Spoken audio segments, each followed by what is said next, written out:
Imagine o momento exato em que o sol desaparece no horizonte. Não de forma dramática, sem pressa.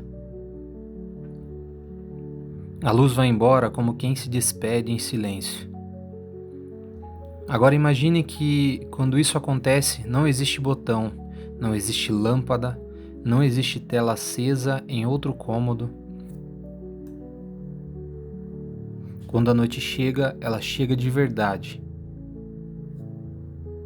Antes da eletricidade, a noite não era a continuação do dia, ela era outra coisa, outro tempo, outro ritmo.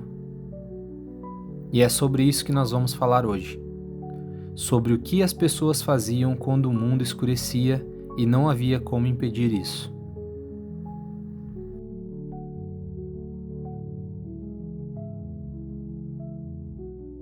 Quando o sol se punha, o escuro não ficava do lado de fora da casa, ele entrava. As sombras se alongavam pelas paredes, os cantos dos cômodos desapareciam primeiro, depois os rostos ficavam menos nítidos, até que tudo passava a existir mais pelo som do que pela forma. A noite não era um fundo preto, ela tinha textura, ela tinha peso. O silêncio ficava mais audível, o frio mais presente. E o corpo entendia, sem explicação alguma, que era hora de diminuir o passo. Antes da eletricidade, o corpo era governado pela luz do sol e principalmente pela ausência dela. As pessoas acordavam cedo porque a manhã chegava cedo e dormiam cedo porque não havia muito o que fazer depois que escurecia. Os olhos cansavam mais rápido, o corpo pedia repouso, não por disciplina, mas por limite. Muita gente dormia em 2 turnos. O primeiro sono começava logo após o anoitecer. Algumas horas depois era comum acordar. Nesse intervalo silencioso da madrugada, as pessoas rezavam, pensavam, conversavam em voz baixa ou cuidavam do fogo da lareira. Depois, voltavam a dormir até o amanhecer.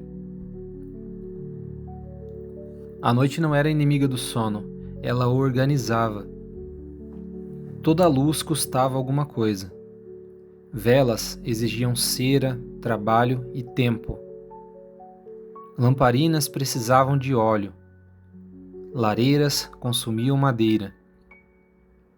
Por isso, ninguém desperdiçava a luz. Uma única chama precisava iluminar uma mesa inteira, várias pessoas, várias tarefas. A luz era fraca, tremulava com qualquer movimento de ar. Projetava sombras vivas nas paredes. Ler à noite não era hábito comum, era um privilégio. Trabalhar à noite só acontecia quando era absolutamente necessário. Costurar, escrever, estudar, tudo era feito com atenção, para não gastar mais luz do que era necessário. A noite ensinava contenção. Dentro das casas, o ambiente mudava. Com pouca luz, as pessoas se sentavam próximas umas das outras. Não apenas por afeto, mas porque a luz estava ali. As conversas eram longas, sem pressa. Histórias eram contadas de memória, histórias repetidas, histórias que atravessavam gerações. Crianças ouviam mais do que falavam, adultos falavam mais do que hoje. Havia silêncio também, mas não o silêncio vazio.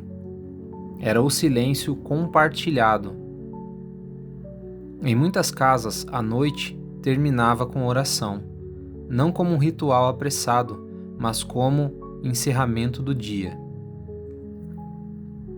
A noite fechava o ciclo. Do lado de fora, o mundo diminuía drasticamente.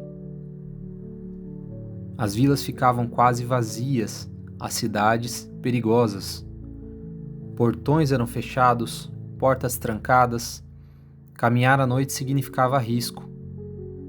Incêndios, assaltos, doenças, quedas. Por isso, a noite era respeitada.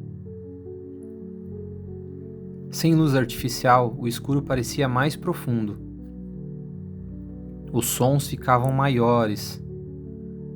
Passos ao longe, galhos batendo, o vento atravessando frestas. A imaginação tinha espaço.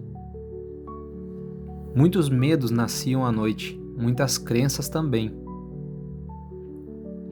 Não porque as pessoas fossem mais ingênuas, mas porque o mundo visível era menor. Quando se enxerga menos, se interpreta mais. A noite também era tempo de interioridade, sem distrações, sem estímulos constantes. O pensamento ficava mais lento, mais profundo. Muita gente aproveitava a noite para refletir sobre o dia que passou, sobre os erros, sobre as decisões, sobre a vida. A noite convidava a escuta de si mesmo e de Deus para quem cria. Ninguém esperava que a noite fosse produtiva. Ela não precisava render, não precisava ser aproveitada. Ela simplesmente existia. E as pessoas se juntavam a ela. Hoje, a noite não escurece mais, ela só muda de cor. As cidades continuam acesas, os quartos continuam iluminados, as telas continuam chamando. O corpo recebe sinais confusos, o dia nunca termina por completo. Antes, apagar a luz significava dormir. Hoje, apagar a luz é só uma opção. Antes da eletricidade, a noite não precisava ser vencida, nem combatida, nem preenchida. Ela chegava, e as pessoas aprendiam a acompanhá-la. A chama diminuía, o pavio estalava, a casa mergulhava no escuro, e no escuro, o mundo finalmente descansava.